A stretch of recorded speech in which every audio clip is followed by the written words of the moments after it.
My read is that they weren't ready to announce more deals. And so here we are. Remember, we were expecting 90 deals in 90 days.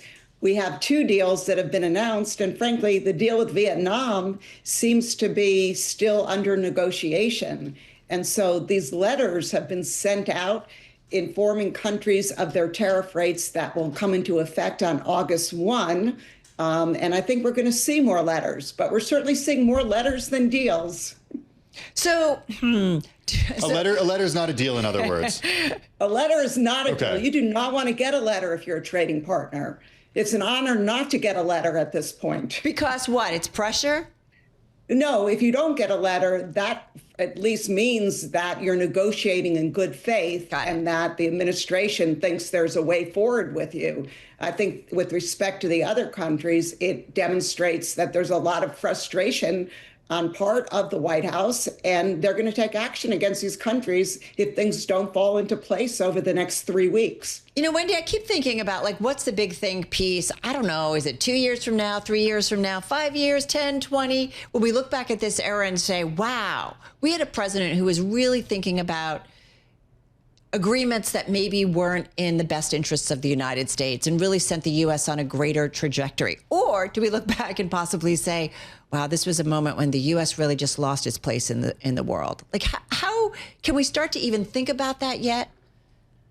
Well, let me respond to your second point, because as someone who has worked closely with our Asian partners over decades, I'm very concerned about the message we are sending them now and its long-term implications. And particularly when a few days ago, the first letters went out to our two closest allies, Japan and Korea.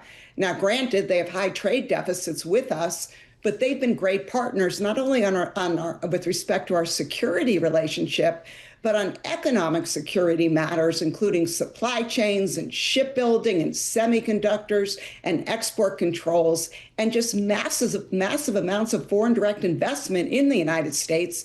It almost looks like they're getting zero credit for any of that as long as they have a bilateral trade deficit.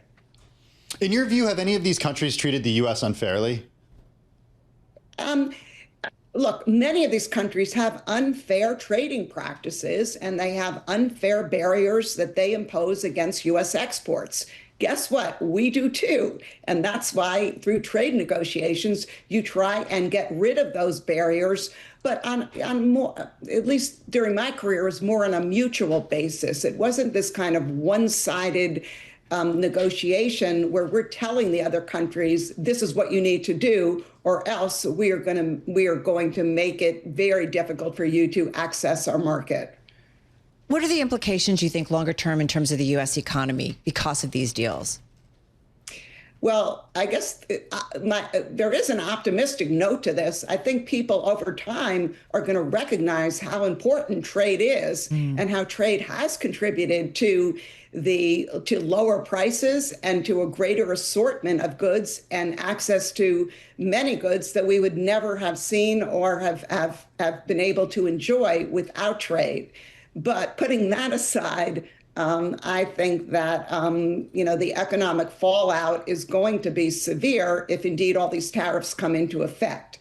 But that said, as a former trade negotiator, 3 weeks is still a chunk of time for trade deals to come together. And so we may see deals coming together, by next month.